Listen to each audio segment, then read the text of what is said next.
নমস্কার বন্ধুরা, অঙ্কিতা গল্প স্টুডিওতে আপনাদের সবাইকে স্বাগত। অঙ্কিতা গল্প স্টুডিওর আজকের নিবেদন বিকাশ দের একটি গল্প।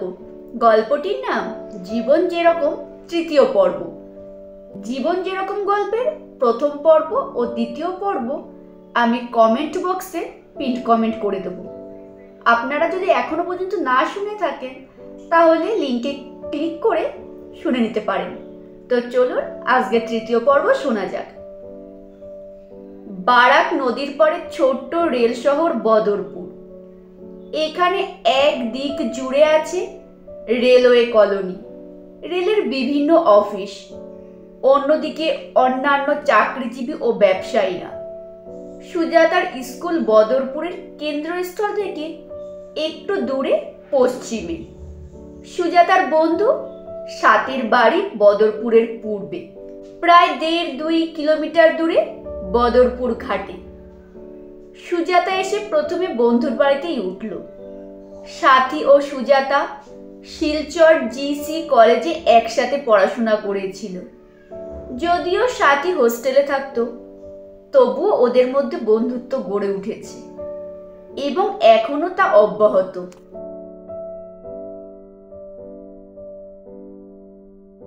সাথীরা এক ভাই ও এক বোন। সাথীর মা বাবা এখনো জীবিত। বাবা ইউবিআইতে চাকরি করেন। সাথীর ভাই বাইরে পড়াশোনা করছে। সুজাতাকে একদিন সাথীর মা বললেন, শোনো, তুমি আমার মেয়ের বন্ধু, আমার মেয়ের মতো। এখানে থাকতে কোনো অসুবিধা হলে বলবে। লজ্জিতভাবে সুজাতা বলে, মাসিমা কি যে বলেন। এখানে থাকতে সুজাতার কোনো অসুবিধা হচ্ছে না, তবে মাঝে মাঝে একটু সংকোচ লাগে। সুজাতাকে নিয়ে তার স্কুলে 3 জন মহিলা টিচার, বাকিরা সবাই পুরুষ। একজন মেয়ে টিচার 2 বছর আগে বিএসসি পাশ করেছে। ম্যাথসে তার অনার্স ছিল। স্কুলে সে ম্যাথস ও সায়েন্স পড়ায়। সুজাতার অনার্স ছিল ইংলিশে, সে ইংলিশ পড়ায়। অন্যজন প্রতিভা দেবী, বয়স্কা ভদ্র মহিলা, তিনি বাংলা পড়ান। প্রতিভা দেবী একদিন সুজাতাকে জিজ্ঞেস করলেন, এখানে কোথায় থাকো? আমার এক বন্ধুর বাড়িতে। সেখানেই থাকবে? আপাতত সেখানেই আছি, ইচ্ছে আছে পরে কিছু একটা ব্যবস্থা করব। একটু থেমে সুজাতা আবার বলল, হয়তো ঘর একটা ভাড়া করব। প্রতিভা দেবী বললেন, ঘর ভাড়া করতে হলে তা দেখে শুনে করতে হবে। এমনিতে এখানে ভালো ঘর পাওয়া মুশকিল। বেশিরভাগ লোকই নিজের বাড়ি বানিয়ে আছে। পেন গেস্টের কথাও ভাবছি, কেমন হবে? খারাপ হবে না, কিন্তু সবাই তো আর তোমার দায়িত্ব নিতে চাইবে না। আমি এখন যেখানে আছি বেশ আরামেই আছি, যতদিন চাইবো এখানে থাকতেও পারবো। কিন্তু সমস্যা হচ্ছে বাসা থেকে স্কুলের দূরত্ব অনেক। ভাবছি স্কুলের কাছে একটা ঘর ভাড়া করব।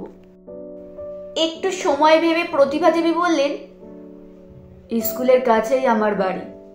আমরা শুধু বুড়ো বুড়ি থাকি। বেশ কয়েকটা ঘর খালিই পড়ে আছে। তুমি চাইলে আমাদের বাড়িতেই থাকতে পারো। প্রতিভা দেবীর প্রস্তাবটা সুজাতার বেশ পছন্দ হলো। কিছুদিন পরেই সে প্রতিভা দেবীর বাড়ির একটা ঘর ভাড়া করে চলে এলো। প্রতিভা দেবীর স্বামী রমাপদ বাবু আয়কর বিভাগে উচ্চ পদস্থ অফিসার ছিলেন। এই 2 বছর হলো তিনি রিটায়ার করেছেন। রিটায়ার করার পর অন্যান্য সহকর্মীদের মতো কলকাতা, গুয়াহাটি বা শিলচরে বাড়ি না বানিয়ে মাটির টানে তিনি বদরপুরেই ফিরে আসেন। সত্যিকারের ভালো মানুষ বলতে যা বোঝায় তারা সেরকমই। টাকা পয়সার অভাব তাদের কোনো সময়ই ছিল না, এখনো নেই। দুজনেই প্রাণবন্ত মানুষ, সব সময় হাসি খুশিতে মেতে থাকতে ভালোবাসে। কিন্তু তারা নিঃসন্তান। সব কিছু থেকেও তাদের ঘরে সবসময় একটা মহা শূন্যতা বিভীষিকার রূপ নিয়ে বিরাজ করছে। সুজাতা তাদের বাড়িতে আসার কয়েক মাস পরেরই ঘটনা। প্রতিভা দেবী হঠাৎ অসুস্থ হয়ে পড়ে, ভীষণ জ্বর। রমাপদবাবু সেই সময় বাড়ি নেই, কয়েকদিনের জন্য একটা কাজে গুয়াহাটি গেছে। উপায় না দেখে প্রতিভা দেবী সুজাতাকে কিছুদিন তার সাথে থাকতে বলে, অন্তত রমাপদবাবু না আসা পর্যন্ত। সুজাতার পক্ষে এতে রাজি না হওয়ার প্রশ্নই ওঠে না। প্রতিভা দেবী অসুস্থ বলে কথা, তার জন্যে ওষুধ আনা থেকে শুরু করে রান্না করা সব কিছু সুজাতা একাই সামলাতে লাগলো। রমাপদবাবু ফিরে আসার পরের দিন প্রতিভা দেবীকে সুজাতা বলল, মাসিমা, আমি এখন আমার ঘরে চলে যাই, আর কোনো দরকার পড়লে আমাকে ডাকবে। এখানে একটা কথা বলে রাখা দরকার, সুজাতা যে ঘরটা ভাড়া নিয়েছে তা বাড়ির এক কোণে, মাঝে বেশ কয়েকটা ঘর। যাই হোক, সুজাতা তার ঘরে চলে যেতে চায় শুনে রমাপদবাবু বললেন, তা হয় না। অবাক হয়ে সুজাতা রমাপদবাবুর মুখের দিকে তাকিয়ে থাকলো। রমাপদবাবু বললেন, এখন থেকে তুমি আমাদের সাথেই থাকবে, খাওয়া দাওয়া সব আমাদের সাথেই করবে। সুজাতা কি যেন বলতে যাচ্ছিল, রমাপদবাবু বলেন, আমি কোনো কথা শুনবো না। আপত্তি করার কোনো সুযোগ সুজাতা পেল না। প্রতিভা দেবী অনেকটা স্বগদোক্তির মতো বললেন, প্রথম দিন থেকেই তোমাকে দেখে আমার বড় কাছের মানুষ মনে হয়েছে। মাস পার হওয়ার পর বেতন পেয়ে সুজাতা ভাবল প্রতিভা দেবীকে কিছু টাকা দেবে, কিন্তু কিভাবে দেবে ভেবে পাচ্ছে না। সাহস করে প্রতিভা দেবীকে সে বলল, মাসিমা, আপনার সাথে একটা কথা আছে। সুজাতার মনোভাব প্রতিভা দেবী বোধহয় আজ করতে পারলেন, বললেন, আচ্ছা, কথা পরে হবে। আচ্ছা, এখন বলো তো কি খাবে রাতে? তারপর অন্যান্য প্রসঙ্গে তিনি চলে গেলেন। এক সময় সুজাতাকে তিনি বললেন, আমার এখানে কিন্তু পেন গেস্ট হিসেবে থাকা চলবে না। সুজাতাও নাছোড়বান্দা, সে প্রতিভা দেবীকে বলল, মাসিমা, আপনারা আমাকে আশ্রয় দিয়েছেন, এটাই তো যথেষ্ট। এই মহানুভবতাই আজকাল কজন দেখায়, তার উপর আমি যদি কোনো টাকা পয়সা দিতে না পারি তবে নিজেকে কেমন যেন লাগবে, আরাম পাবো না। সুজাতার পীড়াপিড়িতে শেষ পর্যন্ত প্রতিভা দেবী বললেন, ঠিক আছে, যা করলে তুমি আরাম পাবে তাই করো। মাসে মাসে কিছুটা হলেও টাকা সুজাতা দিতে পারবে, এটা ভেবে সে আরাম বোধ করল। এখানে একসাথে থাকায় সুজাতার মনেই হচ্ছে না যে সে অনাত্মীয়ের বাড়িতে আছে। দিন দিন তাদের মধ্যে ঘনিষ্ঠতা বেড়েই চলেছে। সুজাতা যেমন প্রতিভা দেবী ও রমাপদ বাবুকে শ্রদ্ধা করে, ভালোবাসে, তেমনি তারাও সুজাতাকে নিজের সন্তানের মতো ভালোবাসতে শুরু করলেন। আর এই ভালোবাসতে বাসতে প্রতিভা দেবী কখন যে সুজাতাকে তুমি সম্বোধন না করে তুই সম্বোধন করা শুরু করলেন তা নিজেরই খেয়াল নেই। একদিন প্রতিভা দেবী বললেন, সুজাতা, তোকে একটা কথা বলবো। সুজাতা তার দিকে তাকিয়ে অপেক্ষা করছে কথাটা শোনার। তিনি বললেন, তোর জীবনের সব কিছুই তো আমি জানি, তো একটা পরামর্শ দিচ্ছি, তুই একটা বিয়ে কর মা। সুজাতার মুখ থেকে বেরিয়ে পড়ল, কি আমাকে বিয়ে করতে চাইবে? অনেকেই চাইতে পারে, চেষ্টা করলে তো বোঝা যাবে। না মাসিমা, আবার বিয়ে করতে ইচ্ছে হয় না, ঘেন্না লাগে। একটু সময় দুজনেই চুপচাপ। প্রতিভা দেবী বলেন, এসব একান্ত ব্যক্তিগত ব্যাপার, বেশি চাপ দেওয়া উচিত নয়, তবু আমার কথাটা ভেবে দেখিস। কিছুদিন পর প্রতিভা দেবী সুজাতাকে বললেন, কিছু ভেবেছিস? অবাক হয়ে সুজাতা বলল, কি ভাববো? বিয়ের ব্যাপারে। না মাসিমা, আমি পারবো না, অনেক ভেবেছি, কিন্তু মন থেকে কিছুতে সায় পাচ্ছি না। গম্ভীরভাবে প্রতিভা দেবী বলেন, কিন্তু একটা কথা মনে রাখিস, প্রত্যেক নারীর জীবনেই একজন পুরুষ মানুষের ভীষণ দরকার। সেই পুরুষ মানুষটা বাবা হতে পারে, স্বামী হতে পারে, ভাইও হতে পারে, অথবা ছেলেও হতে পারে। কথাগুলো সুজাতার কাছে মূল্যবান মনে হচ্ছে। সে চুপ থেকে গেল। প্রতিভা দেবী বললেন, ভেবে দেখ, আজ তোর মা আছে, আমরাও আছি। কিছুদিন পর আমরা চলে গেলে তোর অবস্থাটা কি দাঁড়াবে? রাতে বিছানায় শুয়ে মাসিমার অমূল্য কথাটা সুজাতার মাথায় ঘুরপাক খাচ্ছে, কিন্তু কোনো উপায় খুঁজে পাচ্ছে না। নিজের অন্ধকার ভবিষ্যতের কথা ভেবে সে শিহরিত হয়ে উঠেছে। সপ্তাহখানেক পর প্রতিভা দেবী আবার বলেন, কিছু ভেবেছিস? সেদিন যে বলেছিলাম। এইবার প্রতিভা দেবী সরাসরি জিজ্ঞেস করলেন, অসীমকে তোর কেমন লাগে? কোন অসীম? আমাদের স্কুলের। কিছুক্ষণ চুপ থেকে সুজাতা বলল, খারাপ নয়, সে তোকে ভীষণ পছন্দ করে, তোর ব্যাপারে খুব ইন্টারেস্টেড। মানে? তুই আমার মেয়ের সমান, আবার আমার সহকর্মীও। তোকে স্নেহ করি বলেই বলছি, অসীম তোর প্রেমে পাগল, তোকে বিয়ে করতে চায়। আপনাকে কে বলল? আমাকে সে প্রায় সময় তোর ব্যাপারে অনেক কথা জানতে চায়।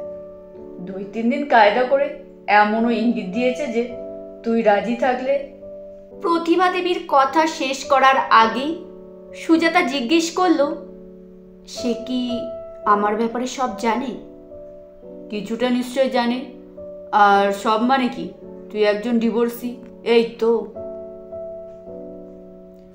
ম্লান মুখে সুজাতা বলল, আমার ইউটেরাস অপারেশন করে কেটে ফেলা হয়েছে। একটু থেমে প্রতিভা দেবী বললেন, এটা জানে কি না সঠিকভাবে বলতে পারছি। যাকগে, প্রেমে কিছুই আটকায় না। তোর আপত্তি না থাকলে অসীমের সাথে আমি কথা বলতে পারি। সুজাতা বলল, যাক, আরো কিছুদিন ভাবতে হবে। কয়েকদিন পরে রাতে ভাত খাওয়ার পর প্রতিভা দেবী সুজাতার ঘরে গেলেন।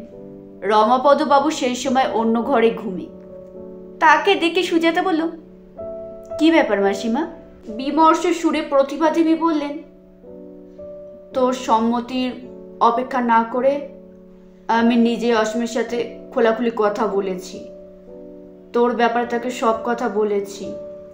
তোর ইউটেরাস যে অপারেশন করে কেটে ফেলা হয়েছে এটাও গোপন করিনি। সুজাতা কোনো আগ্রহ দেখাচ্ছে না। একটু থেমে প্রতিভা দেবী বললেন, ইউটেরাস নেই শুনে মনে হলো যেন সে একটু হোঁচট খেল। আমাকে ঘুরিয়ে বলল তার খুব একটা আপত্তি নেই, তবে সে নিশ্চিত যে একজন ডিভোর্সিকে সে বিয়ে করুক, এতে তার মা বাবা কিছুতে রাজি হবে না। মা বাবার অমতে বিয়ে করার ঝুঁকিও সে নিতে চায় না। পরবর্তী সময় জটিল অবস্থার সৃষ্টি হতে পারে ভেবে। প্রতিভা দেবী সব কথা শুনে সুজাতা বলল, আপনি মিছিমিছি আমার জন্য ছোট হলেন। প্রতিভা দেবী বললেন, তাতে কি, চেষ্টা তো করতে হবে। তোর কোনো সাহায্য বা উপকার করতে পারলে আমার যে ভীষণ ভালো লাগবে। সুজাতার ইচ্ছে হলো বলবে যে, মাসিমা আপনি সত্যিই আমাকে সন্তানের মতো ভালোবাসেন, কিন্তু মুখে কিছুই বলতে পারল না। চোখ মুখে শুধু কৃতজ্ঞতার ছাপ ফুটিয়ে তুলল। অসীমের ব্যাগ ফুটে চলে যাওয়াটা সুজাতার কাছে অপ্রত্যাশিত ছিল না। এই কথাটা যেমন সত্যি, সাথে সাথে এটাও সুজাতা অস্বীকার করতে পারে না যে অসীম কিছুটা হলেও তার মনের আশার ঝিলিক দেখিয়েছিল। যাই হোক, হতাশ হওয়ার মেয়ে সুজাতা নয়। অসীমের ব্যাপারটা মন থেকে ঝেড়ে ফেলে পুরো উদ্যমে মনোযোগ দিয়ে চাকরি করছে। নিষ্ঠা ও একাগ্রতার সাথে কোনো কাজ করলে তার একটা প্রাপ্তি, স্বীকৃতি আসবে। শিক্ষকতায় ইতিমধ্যে সুজাতা ছাত্র ছাত্রীদের কাছে প্রিয় হয়ে উঠেছে। তাই অন্যান্য সহকর্মীদের থেকে সে নিজেকে আলাদাভাবে প্রতিষ্ঠিত করতে পেরেছে। সুজাতার জীবন যখন একটা নিজস্ব পথে মসৃণ গতিতে বইছে, তখন সেই মসৃণ পথকে তোলপাড় করার জন্যে যেন বিপুল কাকতি এসে হাজির। গুয়াহাটির ছেলে বিপুল কাকতি এক কথায় স্মার্ট সুদর্শন যুবক, বয়সও বেশি নয়। অসমের ব্রহ্মপুত্র উপত্যকায় বাঙালিদের সংখ্যা নেহাত কম নয়। এদিকে অসমের বরাক উপত্যকা প্রধানত বাঙালি অধ্যুষিত এলাকা হলেও এখানে প্রচুর সংখ্যক অসমিয়া চাকরি সূত্রে বসবাস করে, যার স্বাভাবিক ফল ভাষা, শিল্প, সাহিত্য, সংস্কৃত আদান প্রদান। অসমে অনেক অসমিয়ায় যেমন বাংলা বলতে পারে, তেমনি অনেক বাঙালিও অনর্গল শুদ্ধ অসমিয়া বলতে পারে। আবার অনেক ক্ষেত্রে এটাও দেখা যায় যে ইংরেজি, বাংলা, অসমিয়া শুদ্ধ ও অশুদ্ধভাবে মিশিয়ে ভাবের আদান প্রদান করা হয়ে থাকে।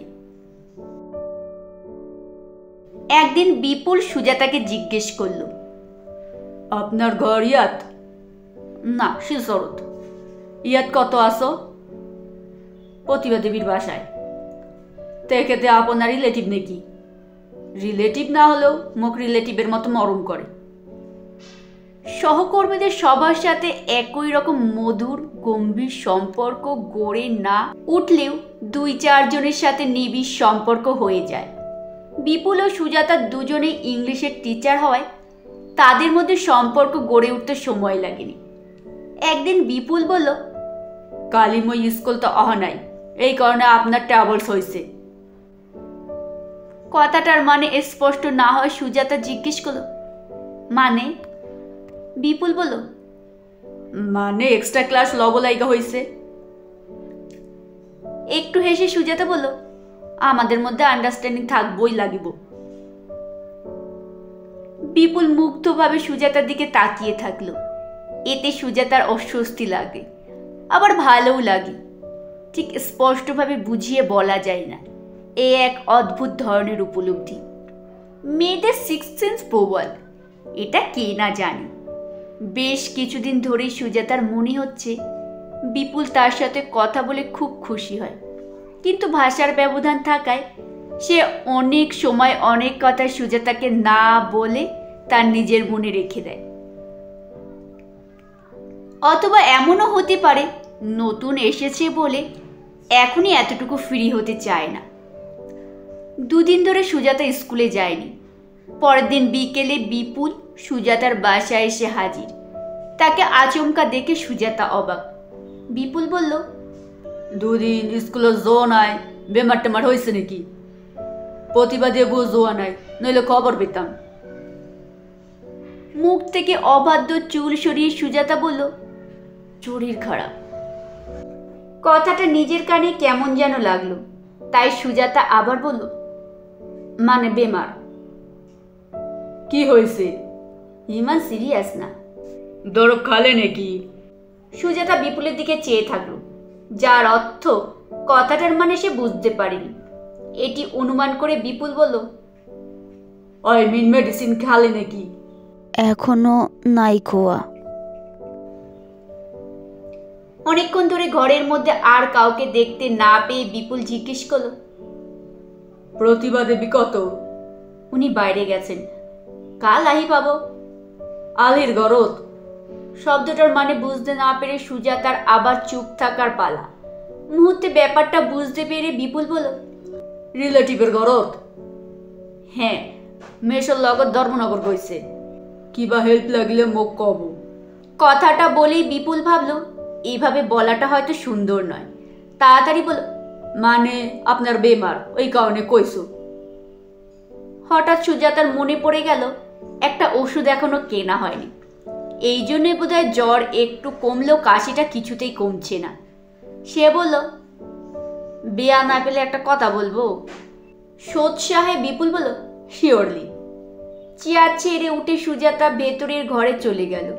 প্রেসক্রিপশন ও টাকা নিয়ে এসে বলল, আজকাল অ্যান্টিবায়োটিক ছাড়া কোনো অসুখ কমে না। তারপর প্রেসক্রিপশনটা দেখিয়ে বলল, এই 3 নম্বর মেডিসিনটা ওষুধ কোনো ফার্মেসিতে পাইনি, আপনার বাইক আছে, কাইন্ডলি যদি। সুজাতার কথা শেষ হওয়ার আগেই বিপুল বলল, মই এতে লই আইম। টাকা ও প্রেসক্রিপশনটা হাতে নিয়ে বিপুল বাসা থেকে বেরিয়ে যাচ্ছে। সুজাতা বলল, মেডিসিনটা না পেলে বেলেগ কোম্পানির আনিলেও হবো। ওকে বলে বিপুল বাইক নিয়ে উড়ে গেল। বেশ কিছু সময় পর বিপুল ফিরে এলো। সুজাতার হাতে ওষুধ ও দোকান থেকে ফেরত পাওয়া টাকাটা দিয়ে বলল, আরে বলবেন না, কেইক্ষণমান দোকান বিচারি তারপর ওষুধটা পাইলাম। ওষুধটা হাতে নিয়ে সুজাতা বলল, থ্যাংক ইউ। আরও কিছু বলতে সুজাতার ইচ্ছে হলো, কিন্তু জুৎসই কোনো কিছু খুঁজে পাচ্ছে না। শুধু বলল, দাঁড়িয়ে কেন, বসুন। এতিয়া যাও, বেলেগ এদিন আহিম। সুজাতা বলল, বৃষ্টিটা অলপ কমি বলই দিয়ক। সুজাতা ইদানিং অন্য মেজাজে।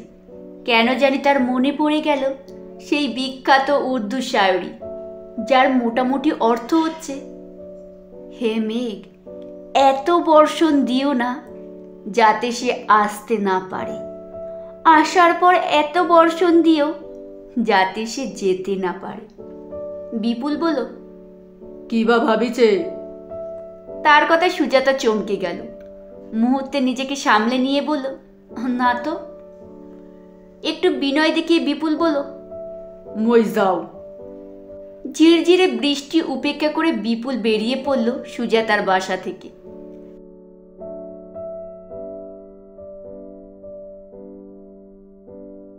পরের দিন নয়, তার পরের দিন প্রতিভা দেবী ওরা এলেন।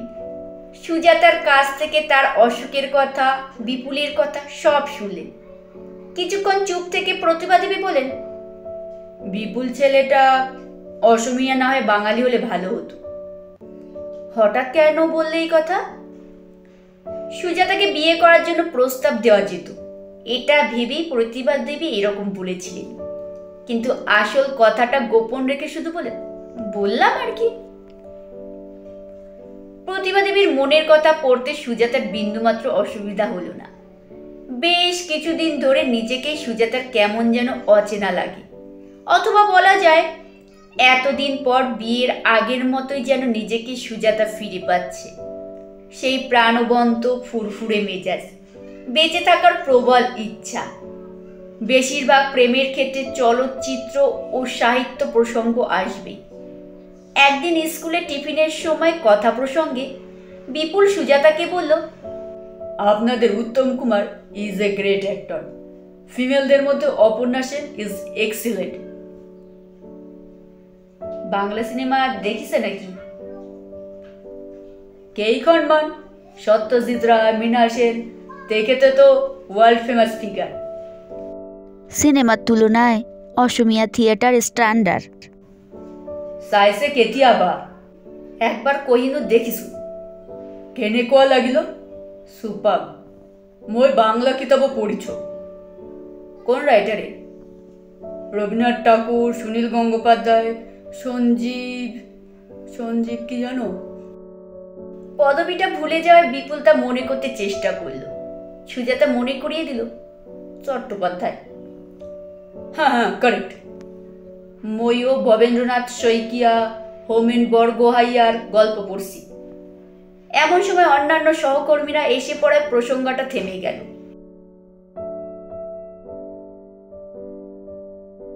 প্রায় বছরখানেক হয়ে গেল বিপুল এই স্কুলে জয়েন করেছে। তার কথা বলার ধরন অনেকটা মানুষের মতন। এই কারণেই বোধ হয়, বা অন্য কোনো কারণও হতে পারে, সুজাতা ঠিক বুঝে উঠতে পারে না। বিপুলের সাথে কথা বলতে ও তার সান্নিধ্য পেতে সুজাতার বেশ ভালো লাগে। বিপুলের সাথে গল্প করে তাদের আচার, অনুষ্ঠান, শিল্প, সংস্কৃতি এইসব বিষয়ে সুজাতার ধারণা আরো গভীর ও বিস্তৃত হলো। বিপুল ছেলেটা বেশ বুদ্ধিমান। সে কখনো সুজাতার সাথে বোনের মতো ব্যবহার করে, কখনো বা বন্ধুর মতো।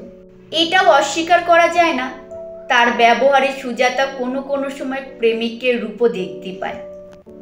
বিপুলকে নিয়ে ভাবতে ভাবতে সুজাতার মনে হলো, কেন সে তাকে নিয়ে এত ভাবে? বিপুল তো সহকর্মী ছাড়া আর কিচ্ছু না। না, আর কিচ্ছু না। প্রশ্নটা মাঝে মাঝে সুজাতার মনকে আলোড়িত করে তোলে। তবে বিপুল যাই হোক, একটা ব্যাপারে সুজাতা নিশ্চিত যে সে তার মনে বেশ প্রভাব ফেলতে পেরেছে। এদিকে বিপুল সুজাতার চাল চলন, মেলামেশা কিছুই প্রতিভা দেবীর নজর এড়ায় না। এজন্য অনেকদিন আগেই তিনি সুজাতাকে বলেছিলেন, বিপুল ছেলেটা অসমিয়া না হয়ে বাঙালি হলে ভালো হতো। আজ সেই কথাটাই তিনি সুজাতাকে আবার বললেন। শুনে সুজাতা চুপ মেরে গেল। বিপুল সুজাতার এপিসোড নিয়ে স্কুলের অন্যান্য সহকর্মীদের মধ্যে মুখরোচক আলোচনা প্রতিভা দেবীর কানে আসতে লাগলো, কিন্তু তিনি এইসবকে একদম পাত্তা দেন না। অসীমের কাছ থেকে হতাশজনক উত্তর পাওয়ার পর থেকে সুজাতার বিয়ের প্রস্তাব নিয়ে কারোর সাথে কথা বলতে তিনি যথেষ্ট সতর্ক।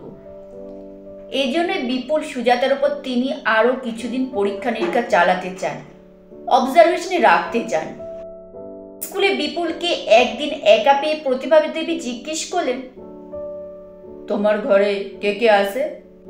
মা, দেউতা আর মোর সরু ভনি, ভাইদেরও বিয়ে হয়ে গেছে। গুয়াহাটিতে কি তোমার নিজস্ব বাড়ি? হ্যাঁ, মালিগাঁও। তোমার বাবা কি করেন? রেলে চাকরি। ফ্রাঙ্কলি জিজ্ঞেস করছি, তোমার বিয়ের জন্য মা বাবা মেয়ে দেখেছেন? একটু লজ্জিত হয়ে বিপুল বলল, গার্জেনরা দেখছেন, তবে তেমন সিরিয়াসলি নয়।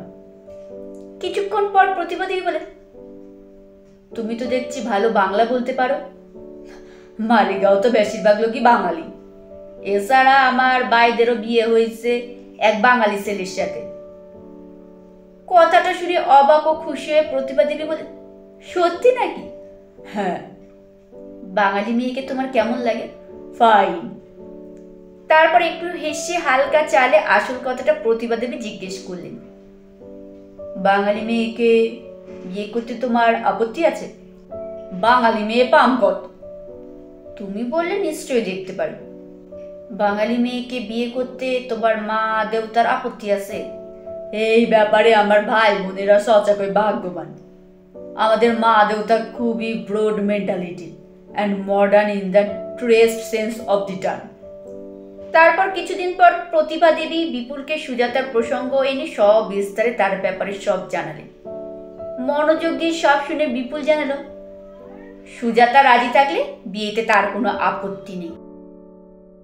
বিপুলের মনোভাব জেনে প্রতিভা দেবী খুশি হলেন, কিছুটা অবাক হলেন এই ভেবে যে ছেলেটা সত্যি অন্যরকম বিরল। কয়েক মাস ধরে প্রতিভা দেবী লক্ষ্য করেছেন সুজাতা বেশ ফুরফুরে মেজাজে আছে। একদিন তিনি সুজাতাকে বললেন, বিপুলকে তোর কেমন লাগে? সুজাতা কেমন যেন নার্ভাস হয়ে পড়ল। উদাস দৃষ্টিতে প্রতিভা দেবীর দিকে সে তাকিয়ে থাকলো। প্রতিভা দেবী জিজ্ঞেস করলেন, তুই রাজি থাকলে বিপুলের সাথে তোর বিয়ের ব্যাপারে কথা বলবো। তুমি যা ভালো বোঝো তাই করো। ইঙ্গিতটা স্পষ্ট। বিপুল ও সুজাতা দুজনেরই ইতিবাচক মনোভাব জানতে পেরে প্রতিভা দেবী নিশ্চিন্ত হলেন। বলা বাহুল্য, এই বিয়ে হওয়ার পর প্রতিভা দেবী কারোর চেয়ে কম খুশি হবেন না। চাপা খুশিতে প্রতিভা দেবীর মন ভরে উঠল। ভেবে রেখেছেন 2-4 দিনের মধ্যে তার বাসায় বিপুলকে ডেকে আরেক পোস্ত কথা সেরে নেবেন। তারপর বিপুলের মা বাবার সাথে এ নিয়ে কথা বলবেন। নতুন উদ্যমে প্রতিভা দেবী সুজাতার বিয়ের জন্য উঠে পড়ে লেগেছে। পরের দিন এরকম একটা মানসিক প্রস্তুতি নিয়ে প্রতিভা দেবী স্কুলে গেলেন। বিপুল সেদিন স্কুলে এলো না। খোঁজ নিয়ে প্রতিভা দেবী জানতে পারলেন বিপুল হঠাৎ বাড়ি চলে গেছে। যদিও বিহু উপলক্ষে এমনিতে 3-4 দিন পর তার যাওয়ার কথা, কিন্তু বাবার অসুখের খবর পেয়ে হঠাৎ চলে যেতে হয়েছে।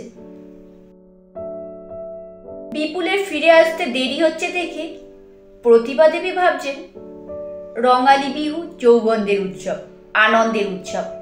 তাই বোধহয় খুশির দিনগুলো মা বাবা বন্ধু বান্ধব সবার সাথে উপভোগ করে ফিরে আসতে বিপুলের দেরি হচ্ছে। আবার এমনও হতে পারে বিপুলের বাবার অসুখই কমছে না। এইসব ভেবে অস্বস্তিতে দিন কাটাচ্ছেন প্রতিভা দেবী। এদিকে প্রতিভা দেবী সহ স্কুলের সবাই ধরে নিয়েছে বিপুল সুজাতার বিয়ে হচ্ছেই হচ্ছে, শুধু সময়ের অপেক্ষা। পরের দিন দুঃসংবাদটা স্কুলে এসে পৌঁছল। বাইক দুর্ঘটনায় প্রাণবন্ত ছেলে বিপুল মারা গেল। অপ্রত্যাশিত খবরটা শুনে সবাই হতবাক। প্রতিভা দেবী রীতিমতো মুষড়ে পড়লেন। মৃত্যু, এটা তো একটা স্বাভাবিক ঘটনা, কিন্তু যদি অসময়ে অপ্রত্যাশিতভাবে কোনো প্রিয়জন আপনজন মারা যায় তখন সেই ধাক্কাটা সামলানো যায় না।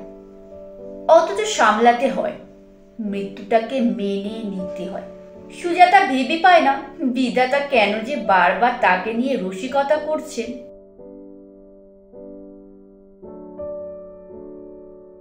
3-4 বছর পর একদিন প্রতিভা দেবী বলেন, সুজাতা, তোর ভাই নেই, বাবা আগেই মারা গিয়েছেন, মায়ের শরীরও প্রায় সময় ভালো থাকে না, তোর নিকট আত্মীয় স্বজন এদিকে বেশি নেই, আর আত্মীয় স্বজন থাকলেই বা কি, কে কাকে কতদিন দেখবে।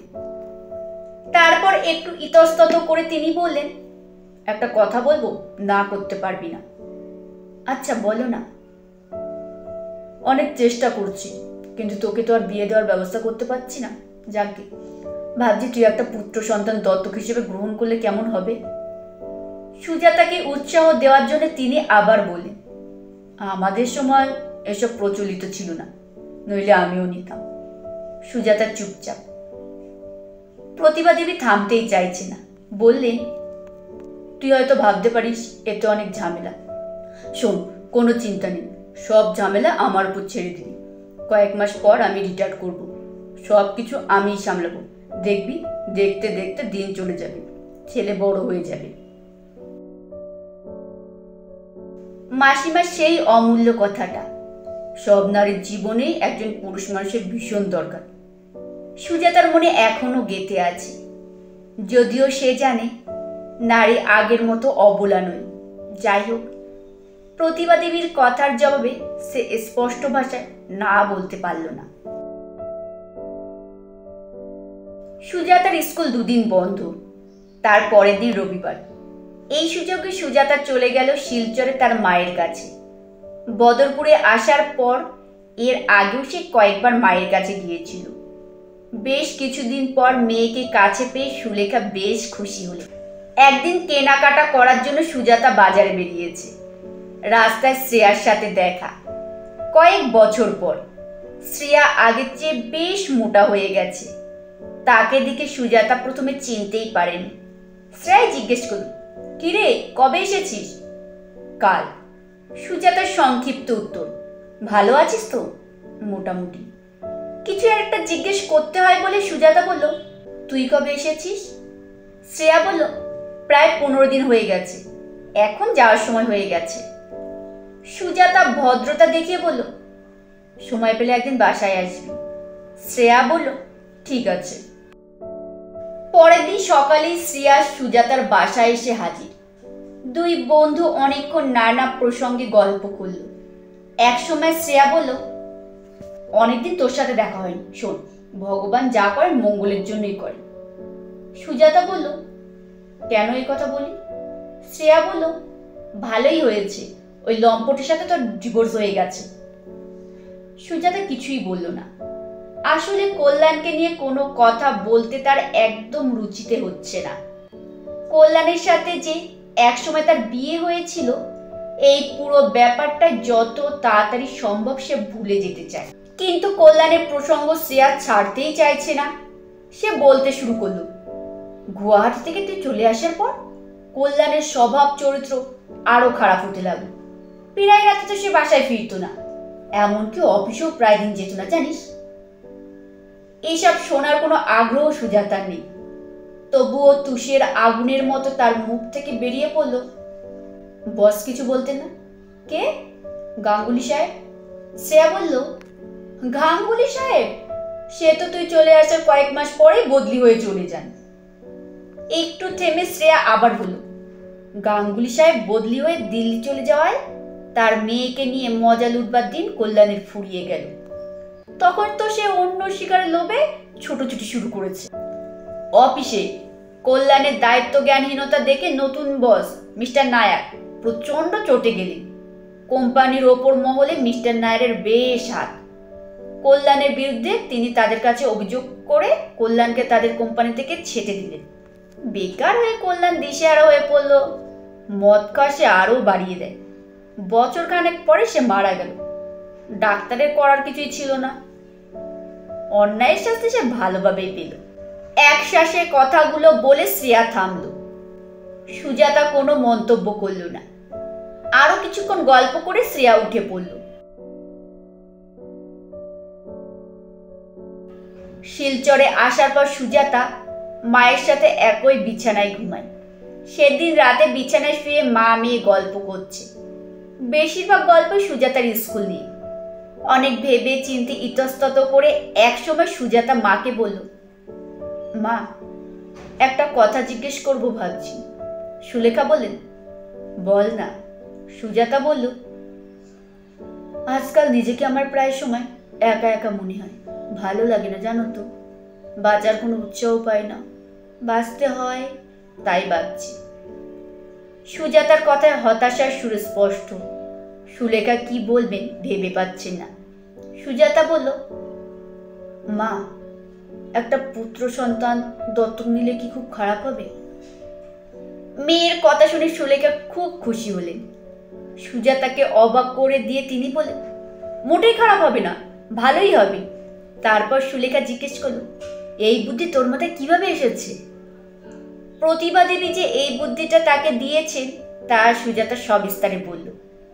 সুজাতার কথা শুনে প্রতিভা দেবীর প্রশংসা করে সুলেখা বললেন, ভদ্রমহিলা তোকে সত্যি ভীষণ ভালোবাসে।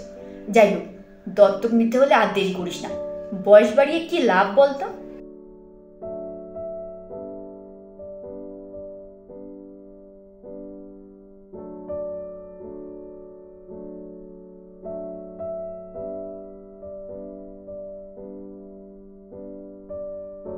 নমস্কার বন্ধুরা, শেষ হলো তৃতীয় পর্ব। খুব শীঘ্রই নিয়ে হাজির হব চতুর্থ ও অন্তিম পর্ব। কেমন হলো অবশ্যই কমেন্টে জানাবেন। ভালো লাগলে একটি লাইক করবেন, শেয়ার করবেন কাছের আত্মীয় স্বজন বন্ধু বান্ধবদের কাছে। আর আশেপাশের সাউন্ডগুলোকে একটু অগ্রাহ্য করে গল্পগুলোতে মনোযোগ দিন। আশা করছি গল্পগুলো ভালো লাগবে। আপনাদের একটি লাইক, একটি কমেন্ট ও একটি শেয়ার আমাকে আর বহু মানুষের কাছে পৌঁছতে সাহায্য করবে, আর ভবিষ্যতে আরো ভালো ভালো গল্প নিয়ে আসার জন্য আমাকে উৎসাহিত করবে।